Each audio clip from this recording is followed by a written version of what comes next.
Nobody's going to ask a question. Hi, everybody. This is Jay. You may know who I am. I'm from NBC's Biggest Loser, season 11. My daughter Jennifer and I were on the show about 5.5 years ago.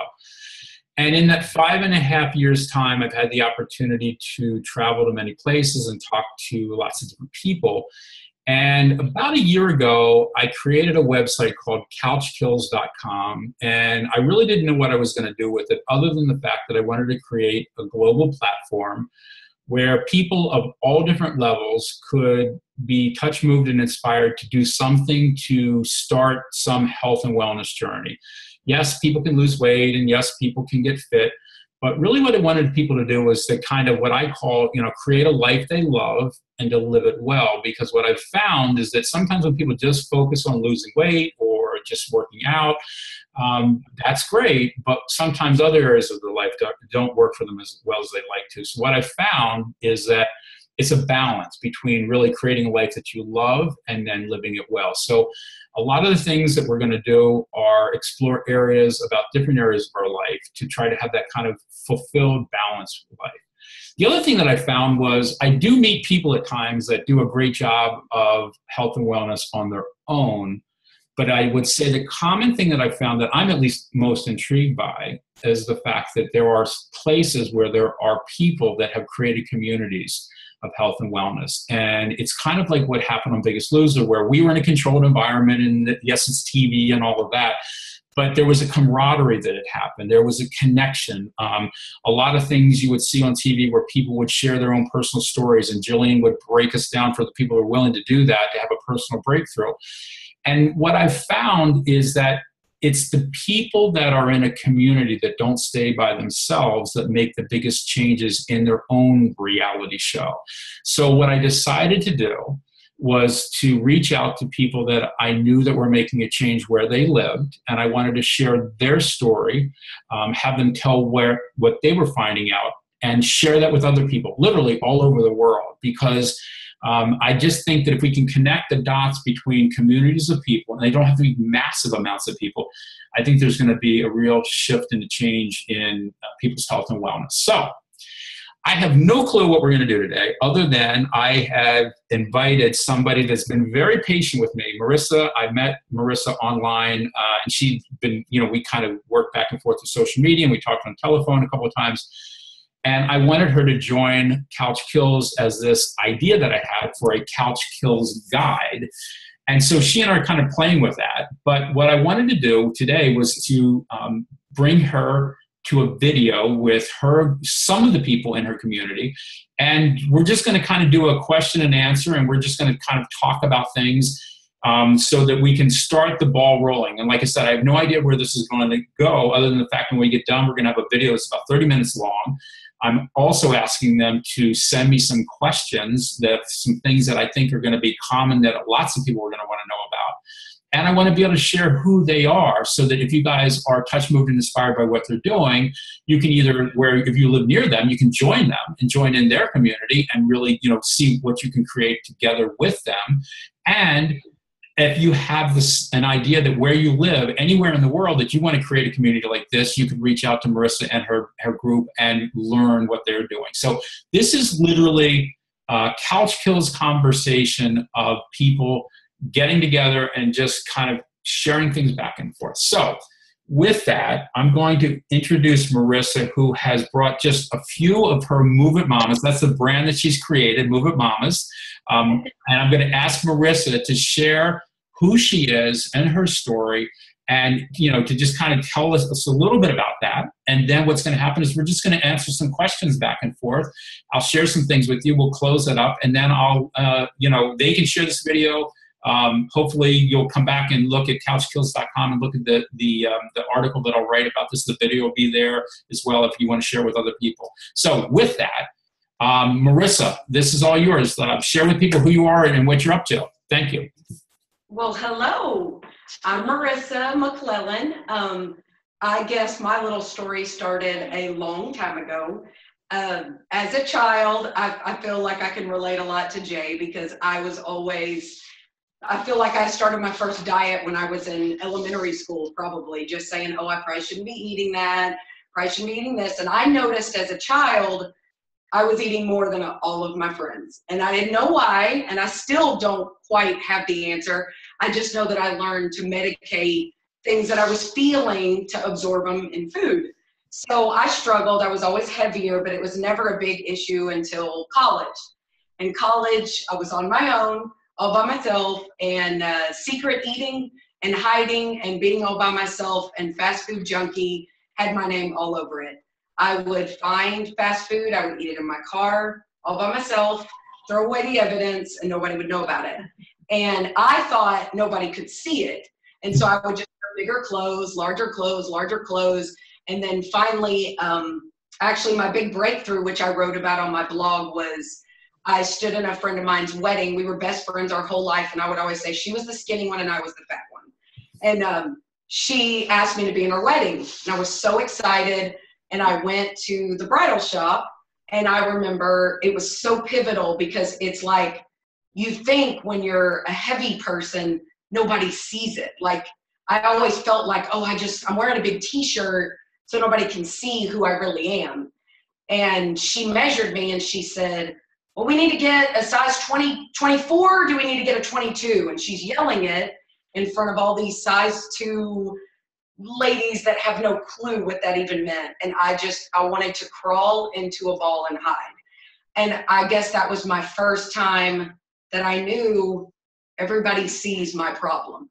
And I never want to admit to my problem, but now it's out there and I've got to do something about it. So I just reached out. I felt like I created a group of before when I was trying to lose weight. It was so hard for me because my best friends, who are still very important to me in my life, it's so weird, but I felt like they separated from me. I felt like they resented me a little bit when I pulled away to try to change myself. They were very resentful to that, and they almost pulled away like, I don't know what you're doing, but you're just not as much fun. And it's like they didn't relate to me anymore, and it was really odd. But I felt extremely isolated. But I did it, and I did one day at a time. I did have some friends of mine that were college athletes that kind of took me under their wing. So those kind of became my adopted, like, I just need to do what you do. I had no clue what I was doing. I was a journalism major. I loved writing and all these things, but I had no clue what I was doing. So I just kind of followed them. They taught me a little bit about health and fitness, and it was like I got my body moving, but I was still stuck at, like, I would go to the gym and I would leave and I would go to fast food. I would go to the gym and you're so right when you say exercise is such a small part. It really is, until you can break down everything that's in here that gets in your way of what you want. It's like I kept self-sabotaging myself still, but I kept cracking at it, kept cracking. Then people at the gym noticed it. They gave me a job teaching step aerobics, still clueless. I'm shocked why they would give me that job, because that's what I was doing. I think maybe because I would just go, woo! And get, not real sure what I don't even know if I knew what the moves were called, but I did get them excited. So, yeah, I do. But, so it's like it took little steps. Well, then it's like I got to a place where it was, I had kids, got married, and met, my best friend. And it's like all these things fell into place, but I was still so mentally broken. But I was exercising. I was even teaching PE and still had this self-sabotage where I'd get in my car, want a cigarette and a bag of Doritos. And I'm like, what are you doing? You're preaching that you want people to change, but you can't change on the inside. You can move, but it's this, I had nobody that I needed something else, So I really started putting myself out there on the blog.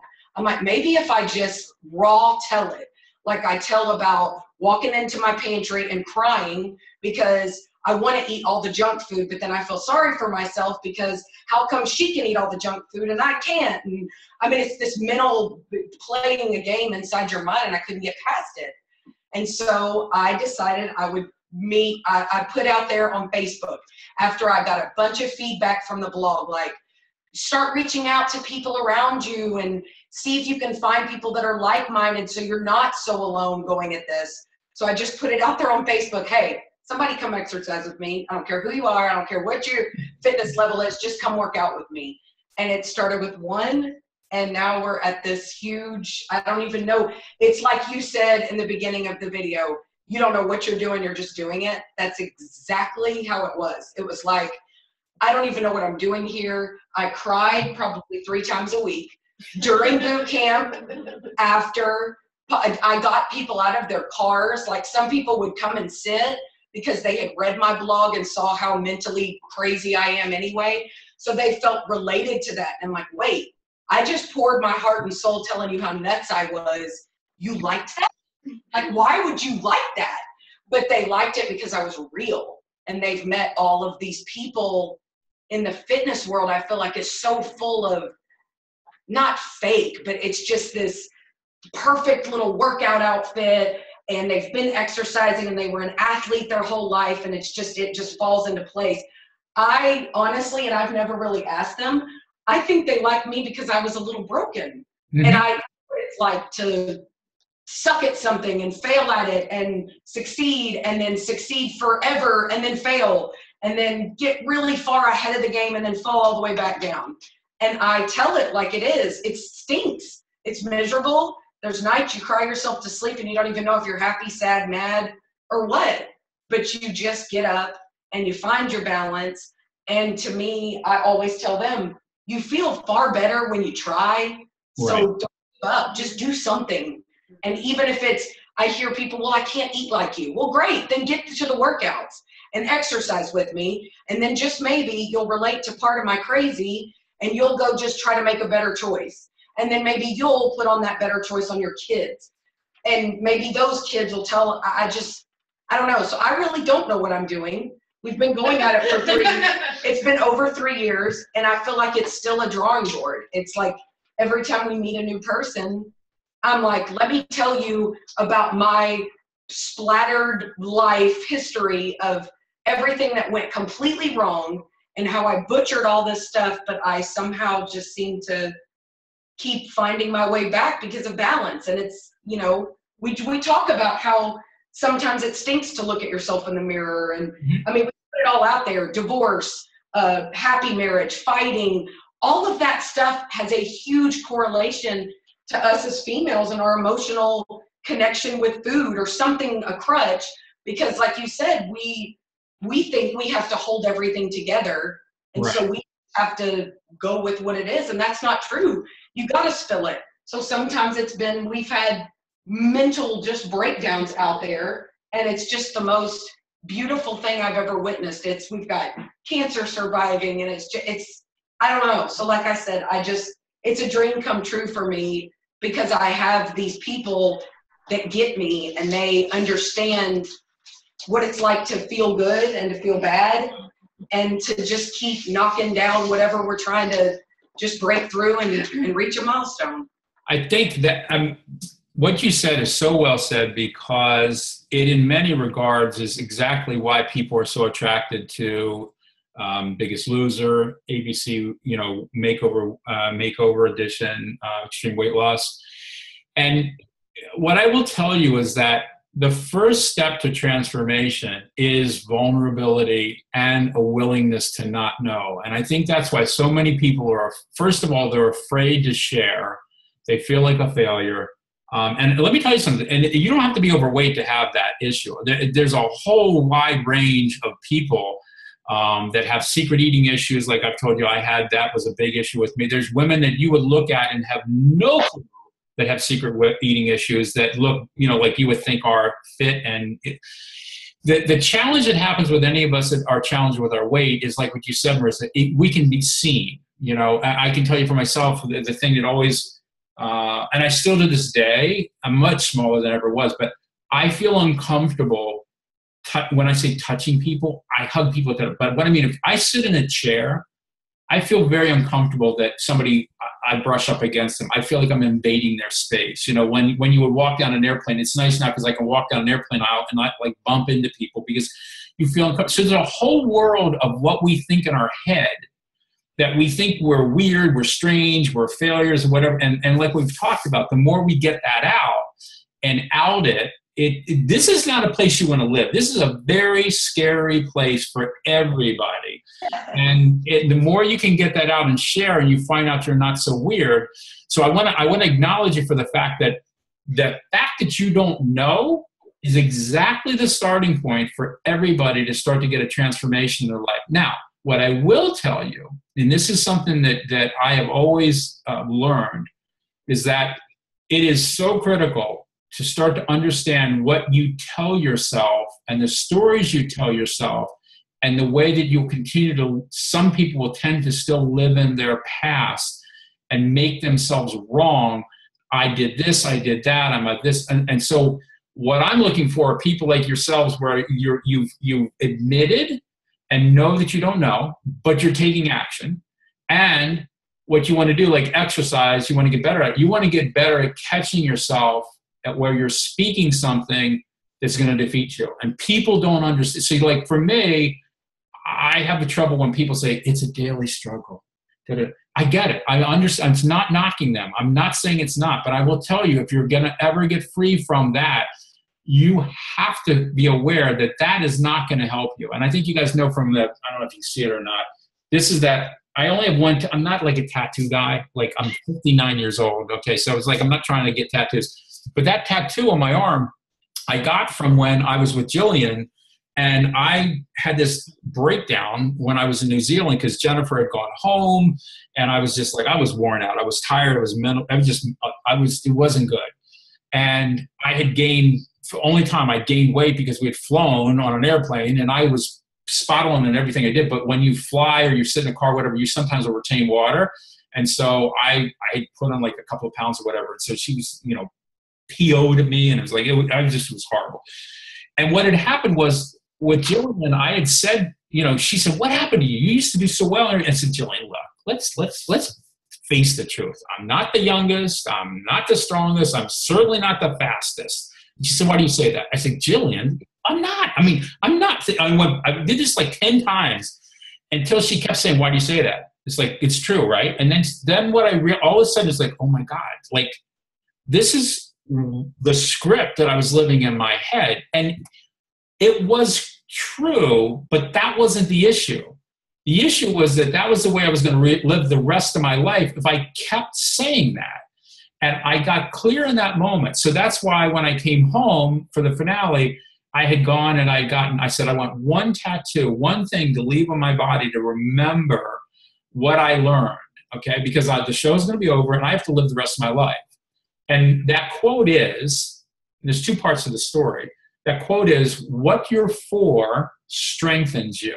And so what that means to me is whatever you speak, whatever you think, who you're around, how you carry yourself, doesn't mean you're not going to have a bad day or whatever. But if you can live in the world of what you're for, it'll strengthen you in whatever you're doing. That's going to help you. The flip side of that other side of the quote, that I was going to put the whole quote on my arm, and my wife, Kim, said, I don't think it makes sense to put a couple of those words on your body permanently because they were negative words. And I was like, ooh, that's a good point. The flip side of that quote is what you're against weakens you. And if you really think about it, how many times in your day are you saying things that are against yourself, what you're not, how you can't, like all that stuff, and it's poisonous. And you may think that it doesn't matter, but we live our life through language. We live our life through what we say. Obviously, if you guys sit there and you don't say anything and I don't say anything, no one's going to want to watch this video. Why are they watching the video? We're having a conversation. We're using words, and depending on our word, like we could be all sitting here having a pity party. I don't know how well that'd go. So the point is, you want to be honest. You want to be vulnerable. You don't want to hide from what you're feeling. That's the first access to transformation. You want to do that, and then you want to go like, wow, seems like the same story, same script is running here. Like, what can I do to interrupt that, or what can I do to make a change in that? And like what you guys are doing.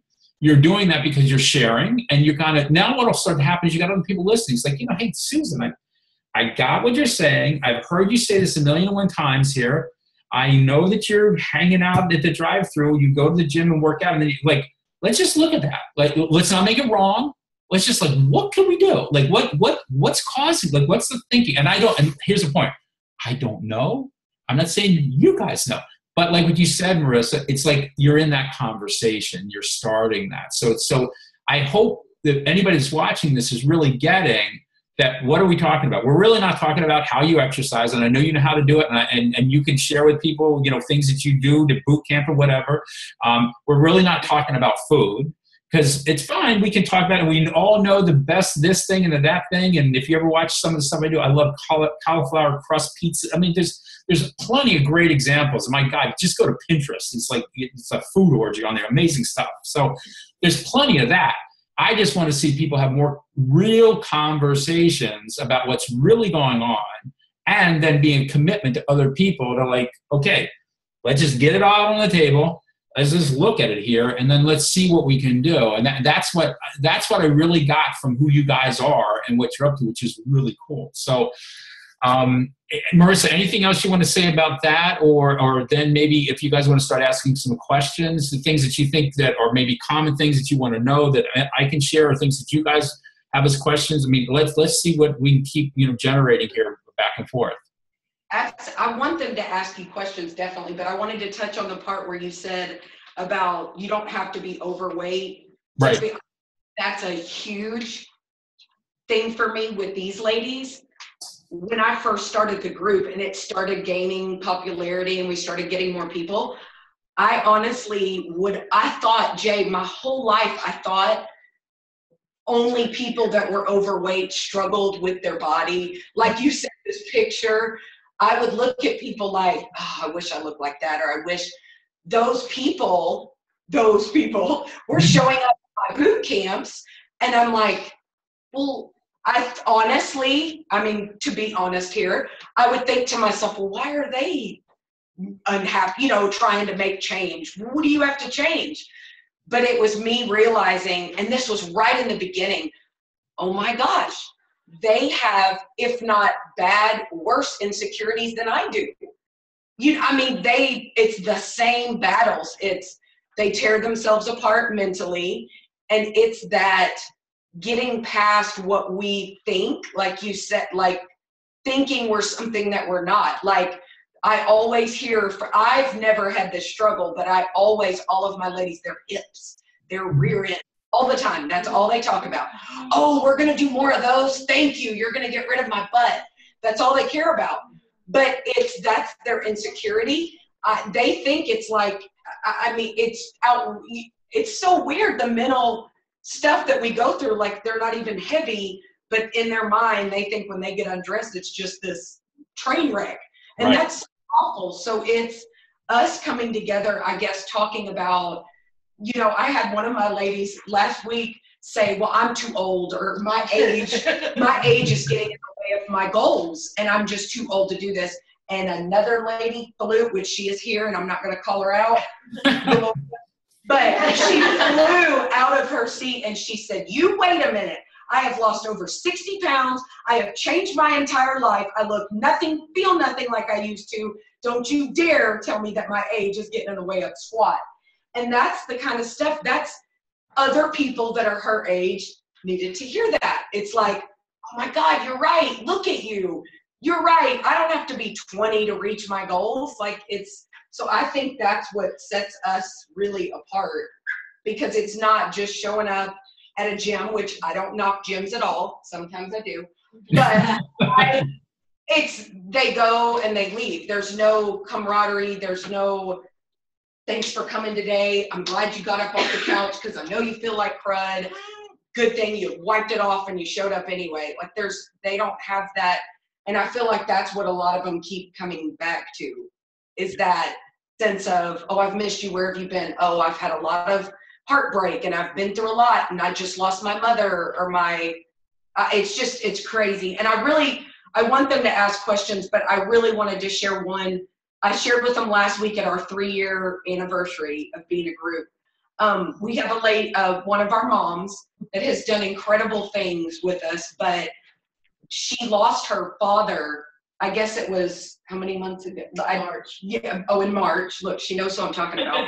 But I knew before you started talking. Stop it. But the reason I'm sharing is this is when I really realized how incredible these people are in my. It's just crazy. She lost her father at boot camp. Her father lives out of state, and he was dealing with a lot of health problems, and she knew that, and that's why she's trying to break the cycle and get away from it. And she's done incredible things. But it was this moment, she got the phone call while we were working out. And it's like, she got that call, which is devastatingly tragic, awful. But at the same time, it was beautiful. And I hate to think of tragedy as a beautiful thing, but it was. All of these ladies dropped their stuff immediately to her.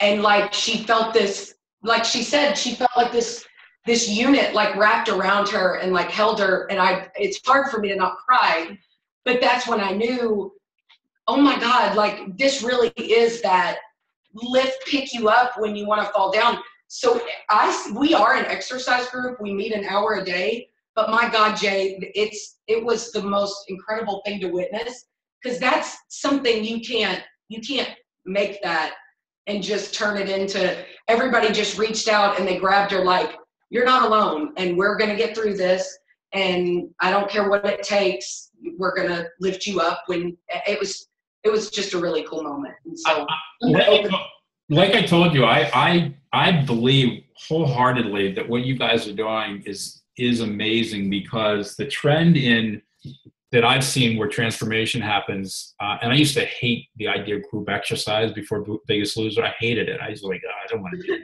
I couldn't stand it. And I've found that the communities between like Soul Cycle people and Flywheel people, and it doesn't matter if you went to CrossFit anywhere in the country, and you don't have to be like a crazy CrossFit person. Like, they modify anything for a person. It's scary because some of the guys that are like the younger guys that are really ripped and can do all kinds of stuff. I mean, they do that stuff, but I can tell you what, I'm not those guys, and I can walk in any one of those places. They don't treat me horribly because I can't do what they do. They modify it, and the sense of community is powerful. So I can't express enough that you guys and what you're doing, gals, and what you're doing is really, I believe, the core of change for people, not just with weight loss, but quality of life, and being able to have those conversations and I'm a big social media person, and I like my phone, I listen, but conversation is really what cures people for whatever they need. And I'm just tickled that you guys are doing it, and I want more and more people to know about this, and I'm excited. And I have no idea all these other people that are out there, but I'm hoping there'll be other people that'll come to us and like, yeah, we want to do that, or we're doing that, or whatever. And I think the more we can each pick up these pieces, we can literally create a whole movement of people that are just, like I said, not just losing weight, but, walking away at the end of the day and feeling like they've done something, they've said something to somebody, they've made a contribution. And we all know what that feels like. You don't know who needs that comfort. Somebody in the family has a tragedy. Somebody, like you said, you have women that are overcoming cancer. We all have something that we're broken or having a challenge with. And my God, don't do it by yourself. It's the worst place to be. Like we said, like up here by yourself. It's horrible. So what kind of questions you guys have? What can I help you with? oh, I have a question. Yes. So I was out of the room, but I think I heard. I was the complainer. You said, I'm over 50 now. Mm-hmm. It's extremely hard for me to adjust. All through my life, I ate a lot. In fact, when I met my husband, he told me, you eat the most out of anybody I know. And luckily for me, my metabolism was always pretty fast, I guess, because I never really had weight problems in my 20s, 30s, and even in my 40s. I really didn't struggle that much. But it seemed like, and I'm interested from you, Jay, because you're in my age category. Once I hit 50, it was like the switch flipped. Yeah. And now I've gained like, I don't know, maybe 30 pounds in 2 years. But I think it's extra hard sometimes because I'm not coming from a place where I would eat moderately. I always ate a lot, and I always ate a lot of crap. Yeah. And it didn't start haunting me till I'm 50, and now I have to like kind of figure out how to adjust myself when I'm used to eating up here, like not here, but here, and now I have to figure out how to get there. I'm just so addicted, I think, to sugar and eating, because that's how I've been my whole life. Sure. Well, there's a few things to consider in that is that, and this I'm not an expert on, but I, like I said, you'll hear me say sometimes I know enough to be dangerous. Kim and I are 59. Kim lost, 105 pounds. And she did that between 55 to 58-ish, somewhere in that range, maybe a little bit less. One of the challenges and that I know for women as they go into the whole menopause, and I always forget perimenopause, like all that range, but in that range, there are hormonal challenges. It depends on the woman, whatever. Dr. Christine Northrup is, if you guys have heard of Christine, she's on PBS a lot of times. I think she wrote the book called The Wisdom of Menopause, amazing book, and quite frankly, husbands should read it because sometimes I love my wife, but sometimes some women go through menopause, they go crazy, and husbands don't know why they're doing that, and it's a physical hormonal shift as well as a mental shift, and I think for wives they should get their husband the book because I think in certain regards.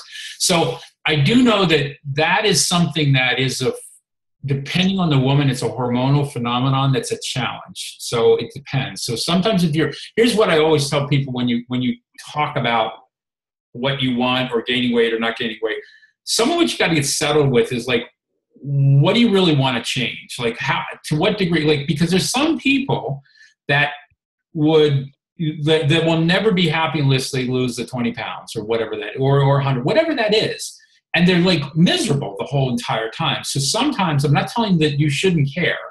I'm just saying that sometimes what you want to do is look at like, am I really committed to what that is? Because if you really want to know what to do, it may take more than just exercise. You may need to go to a doctor, somebody, then say, look, I really want to get a set of blood tests. I want to get a set of something that would give me a sense of what's my resting metabolism rate.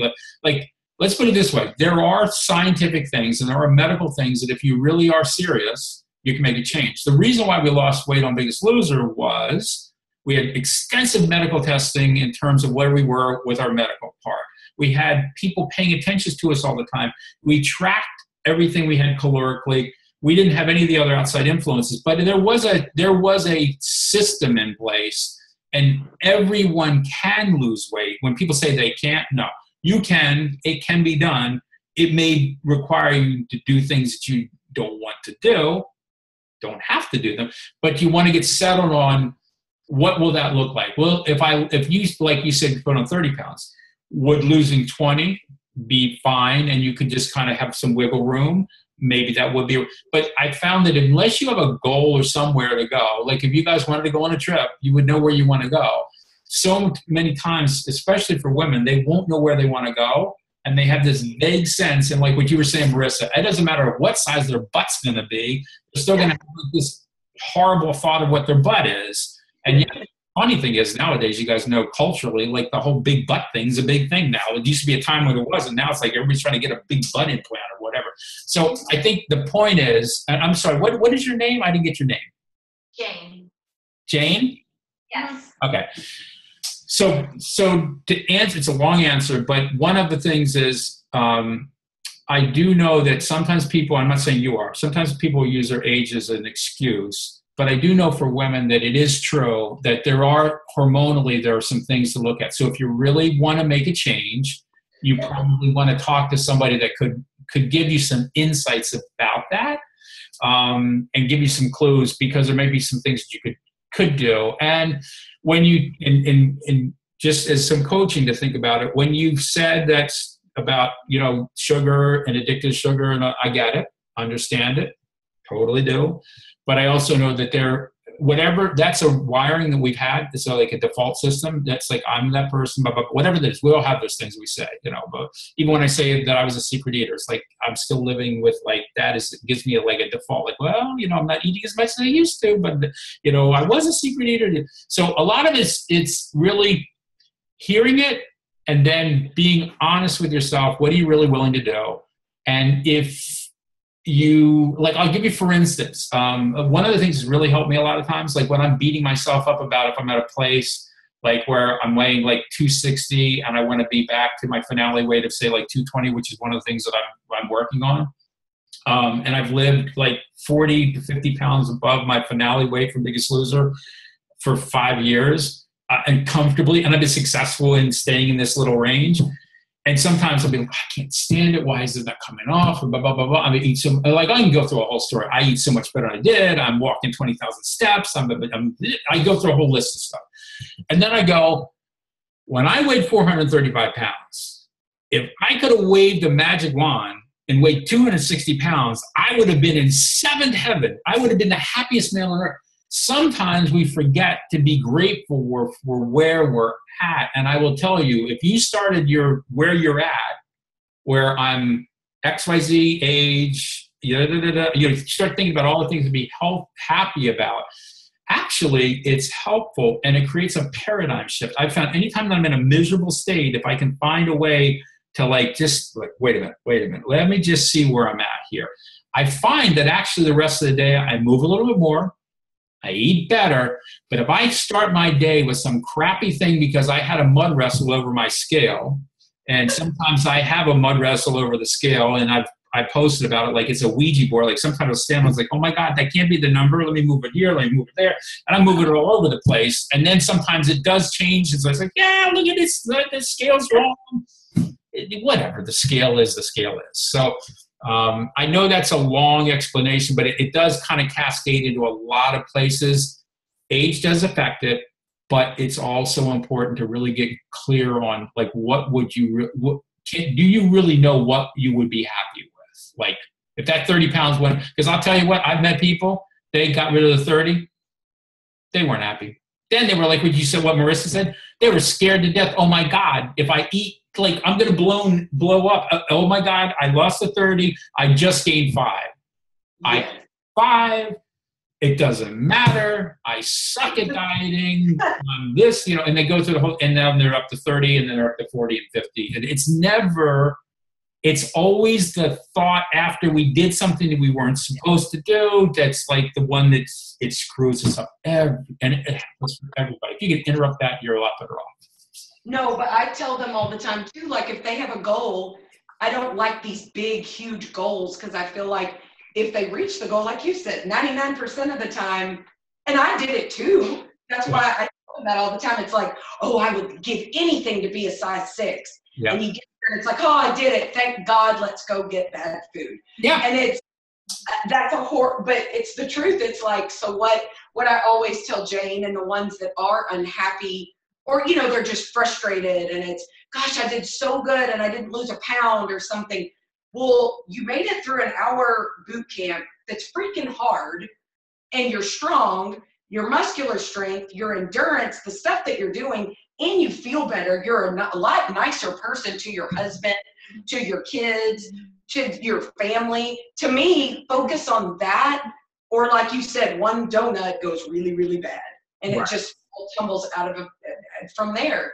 So I always just tell them, set little goals and just say, I'm going to do that, but you know what? Next, I'm going to do this instead of when I get here, I will be happy. No, you won't. You will be more miserable, or you will say, nope, not here. It's actually here. And you just keep, instead of just being happy with where they are doing something and showing up every day that they show up. Yeah. Right? Yeah. Tell them. I'm just kidding. What's funny?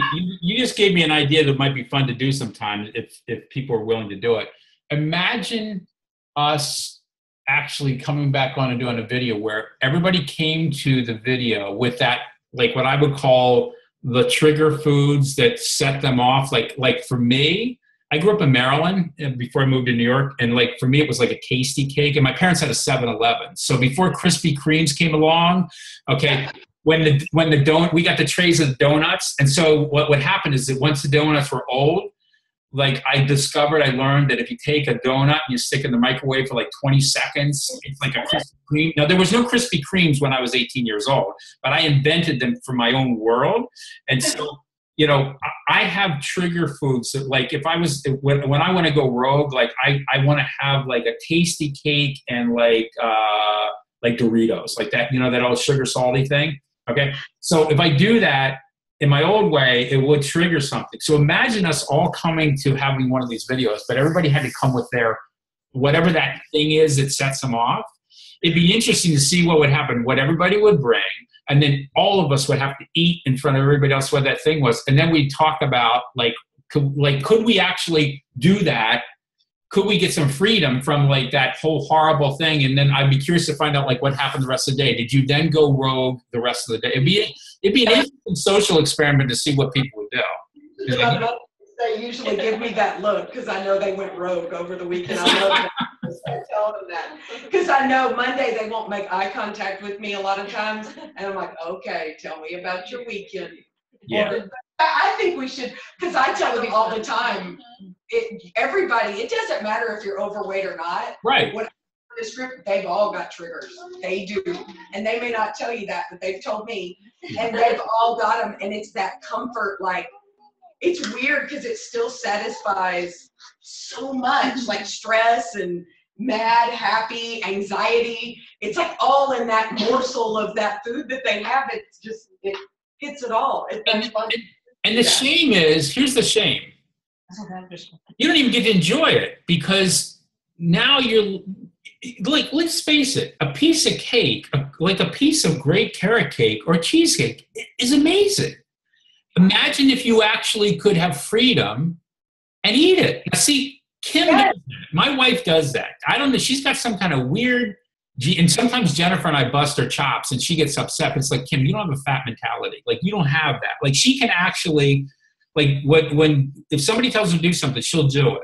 And it's not that she does it perfect all the time, but she doesn't have that same thing that Jennifer and I have, and we've been able to lessen. I won't say it's gone away, but it's been able to be lessened. You know, so, but I think part of the reason why it's been lessened is because we talk about it. We don't let it stay in our head. And I think that that's where some of this stuff really is a change for us when we have a chance to, you know, let that loose. So I want to, you know, I've been yakking a lot, and it's been great because you've been sharing stuff. We've really only had like one question. I think what I'd like to do is do like one more question. And then what I think would be fun is to have you guys send me, and I'll show some of this stuff, send me emails of like some of the things that you want some questions answered. Because I told you I want to write a Couch Kills blog post about what you're doing and put this video in here as well. And I think it will be also fun. I would love to have more people ask questions and stuff. And then now that we've got this kind of stuff where I've, you know, kind of opened up this, and you've also told your story too, Marissa, I think maybe we can get together in another few weeks and do something specifically just like rattling off some of those questions and see if we can, you know, we can rustle up for people. I think that might be helpful as well. Marissa, you there? Marissa?